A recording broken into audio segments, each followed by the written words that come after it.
Ibig sabihin na kung practical ay hindi na spiritual, pero binigyan po natin ng classification on a more spiritual plane, and here now are practical things that peaceful people do. Heavenly Father, we pray for your message. May you be our speaker, our God creator, our God sustainer, creator of heaven and earth, God of Moses, God of Abraham. We pray that you may speak to us. Patawarin niyo po kami sa aming mga kasalanan, linisin kami, Panginoon, hugasan, at sa ganun kami ay tahasang makalapit sa inyo. At nawa, pagpalain niyo kami ng mensaheng simple, subalit nakapagbibigay ng pagpapala at makapaglulugod sa inyo ang bunga. Protect us from lies, from falsehood, and from even the assaults and plans of evil men and evil spirits. We put ourselves under your protection, O God. May you move among us, accomplish your holy purpose, and lead us to greater godliness and peace. We thank you, we ask you, in the name of our Lord Jesus. Ano-ano nga po ba ang mga katangian ng mga at ginagawa ng mga taong mapayapa ang buhay? O kaya baligtarin natin, para maging mapayapa, anong dapat pinagagagawa? We are thinking about and talking about practical things that people do to be peaceful. Peaceful people stay away from fools. Number one. To stay away from trouble, you have to stay away from troublesome people. Proverbs 14 verse 7, stay away from a foolish man, and of course from a foolish woman. Proverbs 13:20, a companion of fools suffers harm. Gaano karaming problema ang napunta sa buhay natin dahil sumasama tayo, nakikibarkada, nakikilapit sa mga taong punong-puno ng foolishness ang kanilang mga gawa. Fools magnetize trouble. And so to be peaceful and to avoid trouble, avoid foolish people. Another way to have a peaceful life is to avoid being number one. It goes against the grain of common wisdom, if that can be called wisdom, because everybody wants to be number one. But look what happened to everybody else who wanted to be and who won and became number one. Did that really give them peace? And then everybody else who tried so hard and failed, did their trying give them peace? This is against common obsession. It is troublesome to achieve the number one position. Marami po mga tao na pahamak na ipinagbili ang kaluluwa, nakipag-away pati sa mga kaibigan at mga mahal sa buhay para lang number one. Not a few people courted hell just to be number one or to get close to being number one. Now, if it's so natural to you to be number one, if it's effortless, then it's all right. But for us to deprive ourselves of peace, of friendship, of relationships, and destroy everybody else who may get in the way just to be number one, it's not worth the trouble. It is troublesome to achieve it, and even more troublesome to keep it. Oras na naging number one ka na, ano nang gagawin mo ngayon para lang manatiling number one? You become jealous of everybody. You become destructive of everybody who comes close and who might threaten your number one position. And what happens when you become number one? You get isolated. That's the problem with those who are at the top. They get isolated. Even eagles who fly alone have to fly alone. And you know why eagles have to fly alone? Because they fly so high. Masyadong mataas ang lipad ng mga agila, ng mga lawin, kaya walang nakasasabay at lumilipad silang mag-isa. Mabuti pa yung mga maya-maya, mga bato-bato, tatalon-talon lang dyan, ang baba-baba ng lipad, maraming kasama. So, is it worth it to be number one? Mga nanay, mga tatay na halos magpakamatay at patayin ng anak para maging number one ang anak.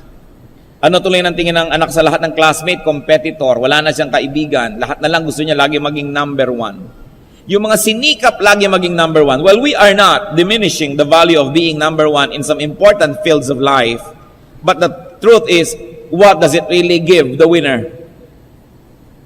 At the end of the day, you're alone with your trophy, and if you have hurt so many feelings or isolated yourself too much, you say, is it really worth being number one? Peaceful people avoid too much visibility, too much popularity. Even the Lord Jesus Christ, who is supposed to be the Lord of peace, shunned public attention. That whenever he would heal people, he would always give them this very strict instruction, tell no one. Mark 1:45, ano nangyari when people did not obey him? Instead, he went out and began to talk freely, yung pinagaling, spreading the news. As a result, Jesus could no longer enter a town openly, but stayed outside in lonely places. Kabilin-bilin na ng Panginoon, huwag mong ipagsasabi, huwag mong ipamalita na pinagaling kita, pero hindi siya sinusunod. Anong nangyari? Because he became very visible and very popular, he could no longer enter a town openly. Pinagkakaguluhan siya, halos mag-riot. So nanatili na lang siya sa mga labas ng bayan kung saan siya ay nag-iisa, konti lang sila, alungkot, at mahirap din para sa mga taong hanapin siya dahil wala siya sa mga bayan-bayan. Peaceful people avoid too much height. The tallest tree attracts the lightning. Sabi ni Jose Rizal, ang pinakamatayog na puno ang umaakit ng mga kidlat. So why will you want to be the tallest tree? Maging sa Genesis 11:4-8, when people were attempting to build the tallest edifice they could make, then they said, "Come, let us build ourselves a city with a tower that reaches to the heavens, so that we may make a name for ourselves and not be scattered over the face of the whole earth." But the Lord came down to see the city and the tower the men were building. The Lord said, "If as one people speaking the same language, they have begun to do this, then nothing they plan to do will be impossible for them. Come, let us go down and confuse their language, so they will not understand each other." So the Lord scattered them from there over all the earth, and they stopped building the city. Kung sana naman ay gumawa na lang sila ng medium-rise tower, ng medium-sized city, hindi sana nila naakit ang negative attention ng Diyos. Pero sobra nilang gustong pagalingin ang kanilang sarili, sobra nilang maging makasarili at magsarili mula sa kalooban ng Diyos. So, pinaghiwa-hiwalay ang mga tao at natigil ang construction. Kapatid, ano po ang ginagawa ninyong tore ngayon na maaaring maglalayo at naglalayo lang pala sa inyo sa Diyos? Anong pangalan ng pilit yung pinapaganda at pinapataas at pinapaningning na yun pala hindi lang kaluguran ng Diyos, magiging dahilan pa para ka mapahiwalay, maging sa iyong pamilya, sa iyong mahal sa buhay? Gaano karaming tao ang sinikap na sumikat, yumaman, maging number one, pinakamataas, pinakakilala, and paid the premium of being separated from their loved ones? Kaya sinasabi natin, is it worth it? You want a life of peace? Do not try to be number one. Do not always try to be the tallest, to be the best. Because one, what will you get? You will only get enemies and jealousy. Because those that you beat will be jealous of you and they will do everything to beat you the next time. Bihira naman ang humahanga sa number one. Marami lang naiinggit. At maraming naghahangad. Kung nananahimik ang isang babae dyan, nananahimik ka, pero pag bigla ka naging binibining kang kungan 2006, ang daming DOM na maghahabol sa'yo. Kaya ang dami-daming beauty queen na laglag sa kamay ng mga dirty old men. Hindi nyo ba napapansin? Kung hindi sana sila naging mga beauty queen, baka matatahimik ang mga buhay. Is it really worth to be number one? Pero may mga beauty queen naman tahimik ang buhay, ha? Hindi naman lahat magulo. Ang ibig natin sabihin, sapagkat sobra ka nagiging kaakit-akit at kapansin-pansin, lahat tuloy ng mga negative things na mamagnetize mo na rin, pumupunta na sa'yo. Unless God calls you and gives you the difficult ministry of being number one, just settle for being number 2, or 3, or 4, or 5. Huwag namang number 1,000 na, out of 1,000. Kasi number 1 ka rin doon pag binaligtad. No? Don't be on the extreme. Look at Moses. He was peaceful while he was Egypt's prince, or number 2 or less. But he started to have troubles when he became Israel's number 1 and leader. Takot-takot na gulo ang pumasok sa kanyang buhay nung naging number 1 siya sa Israel. Kaya lang tinawag kasi sa ng Diyos, ibang storya naman yon. Pero may mga tao ni hindi tinatawag ng Diyos, ipinagpipilitan nila maging number one sila. Bakit? Gusto mong maupo lagi sa presidential table? Gusto mong laging nababati ka ng madla pag yung birthday? Gusto mong maraming nagbabaw sa'yo at nag-good morning? Hindi naman nakakain yon. Hindi mo maipapamili sa supermarket yon. Bakit mga tao gustong-gustong sikat, kilala sila? Nakikipagkasira. Sa isang organisasyon, number 2 sila o number 3, makikipag-away sila sa number 1, makikipag-agawan ng follower para maging number 1. And then pag number 1 na sila, ano ngayon? May iba na namang aagaw ng pagka-number 1 sa kanila. So matapos silang agawin yon kung kanino, habang buhay nilang ipagtatanggol sa mga gusto ring mang-agaw, is this the way you want to live? Meron lang sigurong isang number 1 na talagang dapat lang hangarin. Mga ginang, dapat number 1 kayo ng inyong mister. Ang totoo nga, dapat number 2 kayo Dapat ang Diyos niya ang number 1 Kasi kung si Lord ang number 1 ni mister, number 2 lang kayo, nakakatiya kayo, wala na number 3. Pero kung gusto niyo rin maging number 1, problema rin yun. Nadaig niyo pa ang Diyos sa kanyang puso. Mamaya may number 4, 5, 6. Settle to be number 2. It's less troublesome. Peaceful people say no when needed. When it is needed to say no. Titus 2:11-12. For the grace of God that brings salvation has appeared to all men. It teaches us to say no to ungodliness and worldly passions. Gusto niyo po ng tahimik na buhay, dapat matuto kayong tumanggi. Marunong kayo magsabi ng no, hindi, no, pwede. Kasi yung mga kaladkarin, yung mga hindi makatanggi, yung mga kahit ayaw na, napapa-oo, yan ang nasusuong sa gulo. At kahit nagplano ng isang matahimik na araw, hinila ng kung sino patungo sa gulo, napapasama dahil hindi marunong tumanggi. Isang dapat na pag-aralan natin mga Pilipino. Dahil sa ating kabutihang loob at kababaang loob, bihirang-bihira tayo na nakapagsasabi ng no kahit gusto na natin talaga magsabi nun. But the people of God should be ready to say no when you must. Peaceful people watch their emotion. In other words, people who will live in peace are not ruled by their feelings. Sa pagsunod dyan sa feelings na yan, kaya ang dami-daming buhay na gumusot.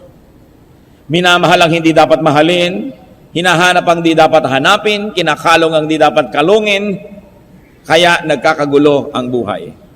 Titus 3:3, at one time we too were foolish, disobedient, deceived, and enslaved by all kinds of passions and pleasures.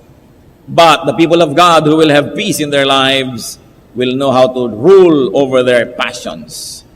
Yung mga nararamdaman, tayo pa naman mga Pilipino, masyadong emosyonal. Kaya kailangan natutututaan nating rendahan ang ating damdamin. Peaceful people plant good seeds. Therefore, they plan and anticipate and expect good harvests. Just the quiet anticipation alone of a good harvest already brings peace and joy. Pero pag nagtanim tayo ng masama, mga kapatid, there is always this feeling inside of you that is scared that what you plant, you might harvest. But you will harvest. Proverbs 11:18, he who sows righteousness reaps a sure reward.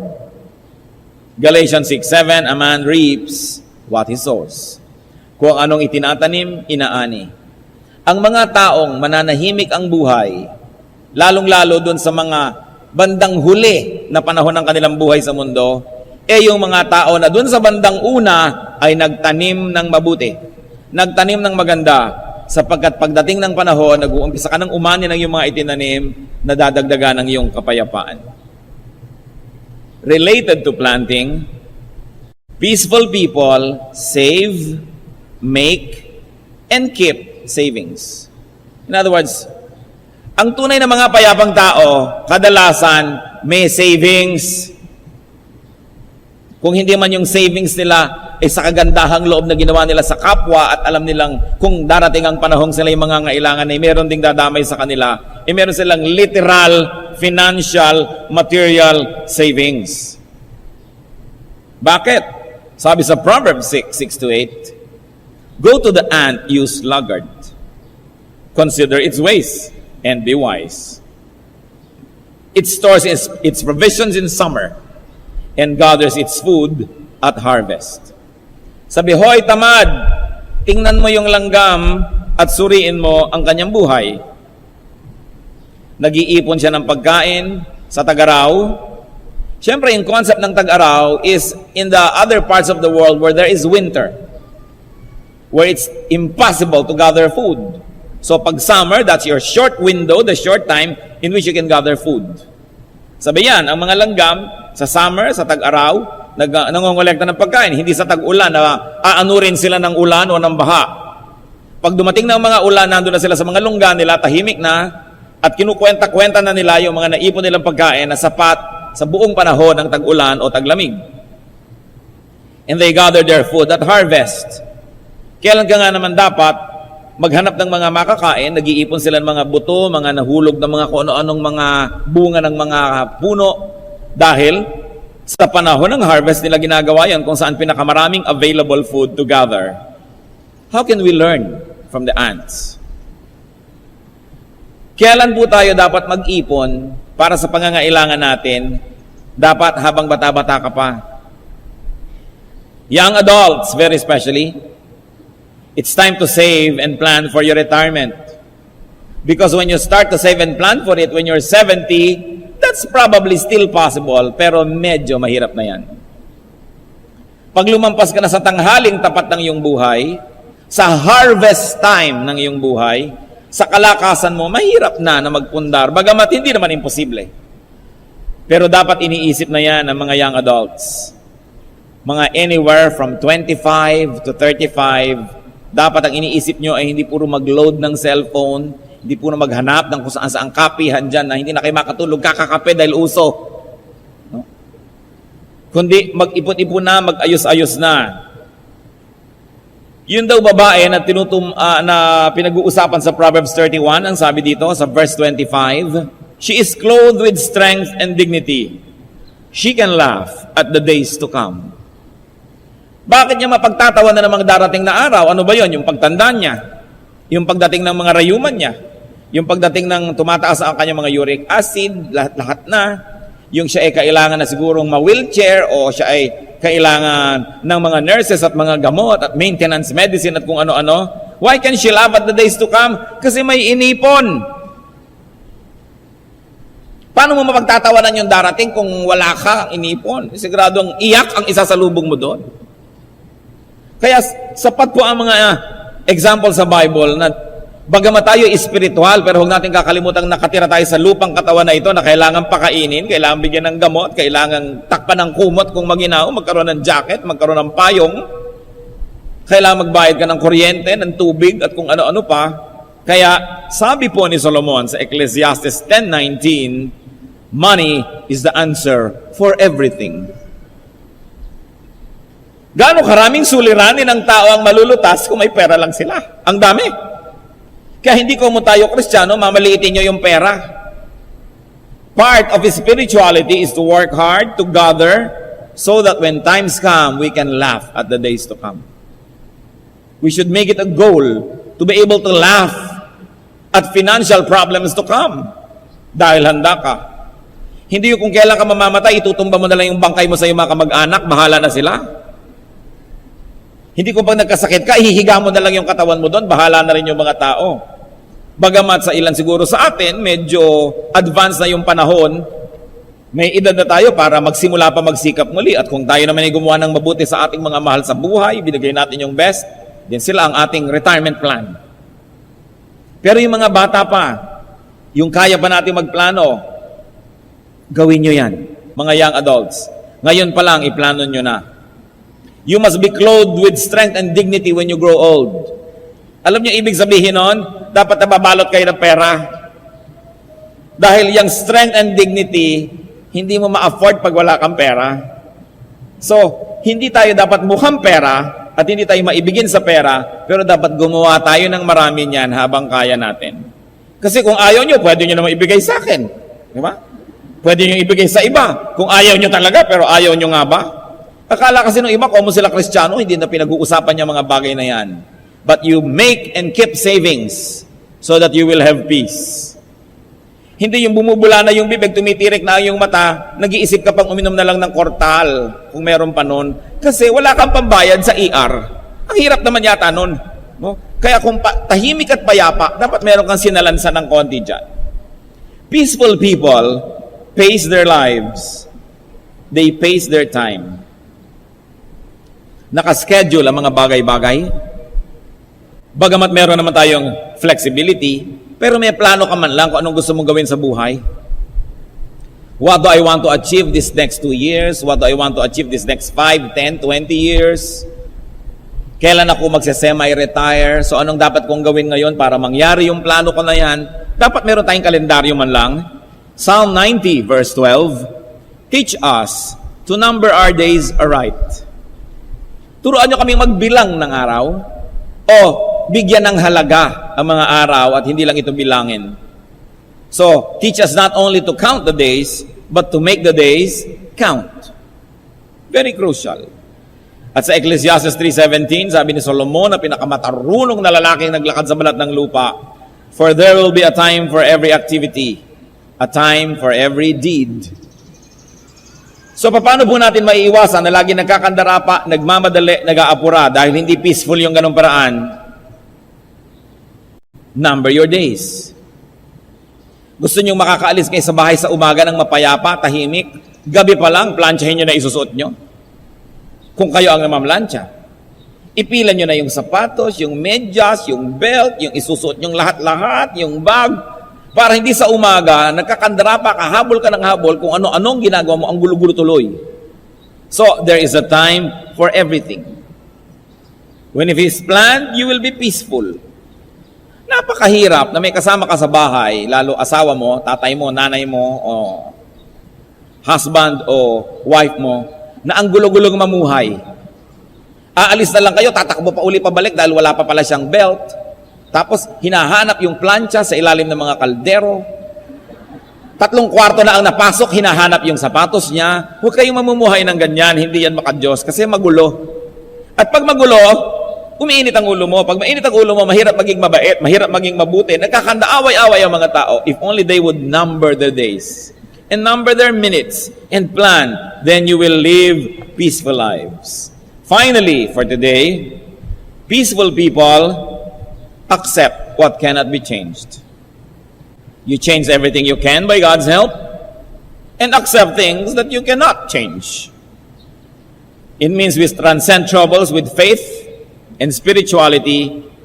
In God, we believe for everything else that we cannot accomplish as humans. Itong si Paul, meron po siyang tinatawag na thorn in the flesh. Kung ano man yung pahirap sa buhay niya na yon, hindi tinukoy. 2 Corinthians 12:7-10. To keep me from becoming conceited because of these surpassingly great revelations.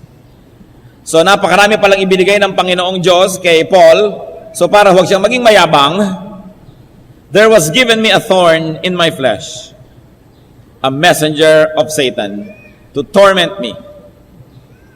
3 times I pleaded with the Lord to take it away from me, but He said to me, my grace is sufficient for you, for my power is made perfect in weakness.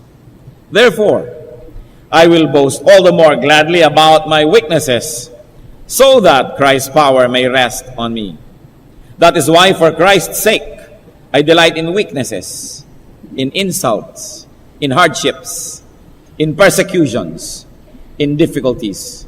For when I am weak, then I am strong. Sabi ni Paul, para ako siguro pigil na maging mayabang sa dami ng ibinigay na blessing sa akin ng Diyos. Binigyan ako nitong isang pabigat na ito, isang pahirap na ito na ayaw ko. 3 beses ko nang hiniling sa Diyos na alisin, pero sabi niya, no. Iyan niya nandyan sa'yo. At ang lagi mo rin ako maalala na merong mga bagay sa iyong buhay na kung hindi talaga mo iaasa, wala ka magagawa. It kept him under check from believing in himself too much. Sabi niya, dahil ganyan, ipagmamalaki ko pa at ikagagalak na may mga ganitong pahirap at kakulangan sa aking buhay. Kung si Jesus naman ang pupuno ng mga kulang ko, ikalulugod kong magkaroon ng ganitong kulang. Kung si Jesus naman ang hahagod sa aking sakit, ikalulugod kung may sakit ako. At kung si Jesus naman ang aalo sa akin dahil ako'y tinatanggihan ng iba, ikalulugod ko rin ang pagtanggi nila sa akin. Ganong klaseng pananalig. Na sa Panginoong Jesus natin iaasa ang mga bagay na gustuhin man nating mawala ay nandyan, o gustuhin man nating makamit ay wala naman talaga. Sa grasya ng Diyos tayo aasa. At pag yan po, nailagay natin sa ating isip at naipamuhay natin, walang duda na kapayapaan kaysa gulo ang magiging tunay na flavor ng ating buhay.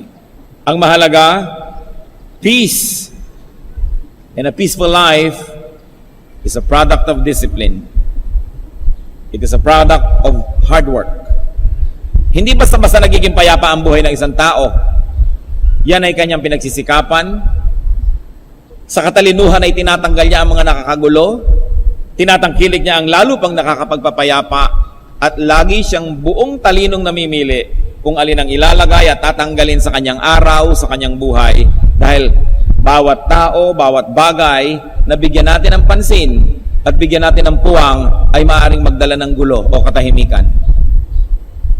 Ano pong mga gulo ang dinadala sa inyo ng ilang tao? Anong gagawin natin sa mga ambisyon natin na nagpapagulo lang pala sa ating buhay?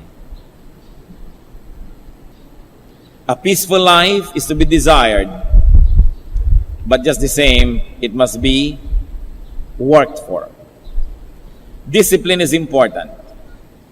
Let us incline ourselves to peaceful lives. Let us cultivate a peaceful lifestyle.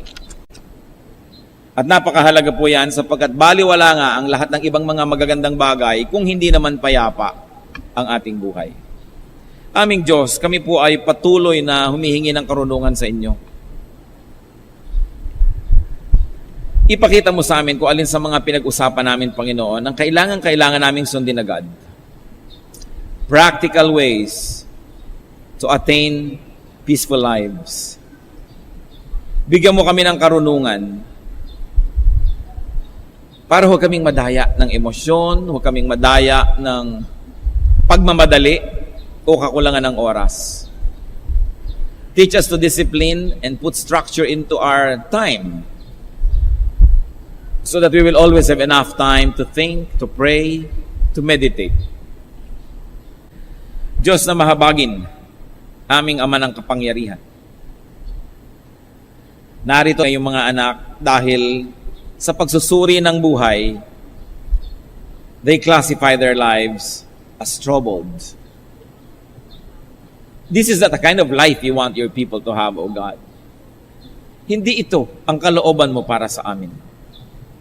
Hinihiling namin ngayon, Panginoon, ang kapangyarihan mo. Unang-una, we're asking, Lord, according to your love, according to your kindness, to give relief to these people.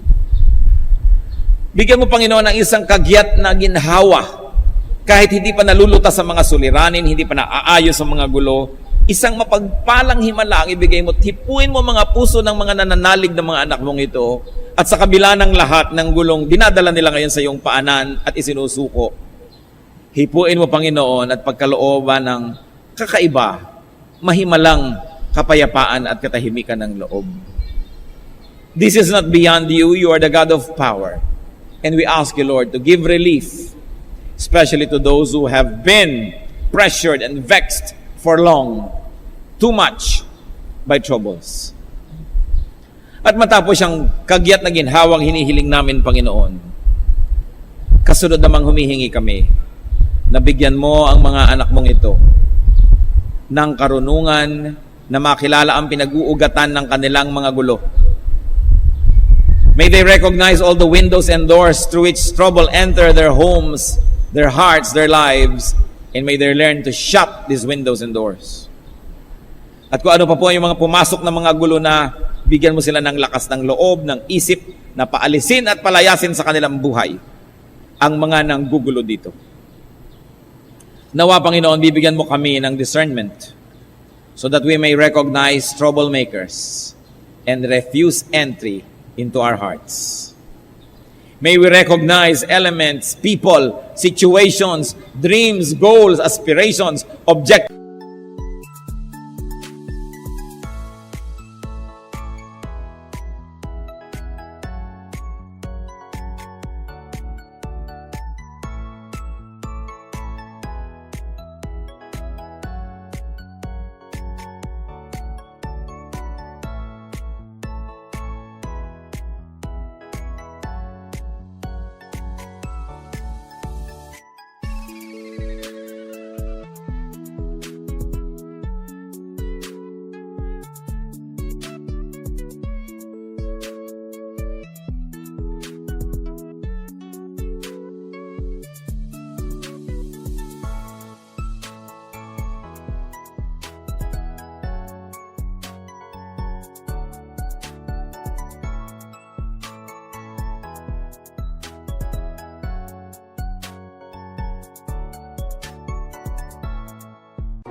so strong.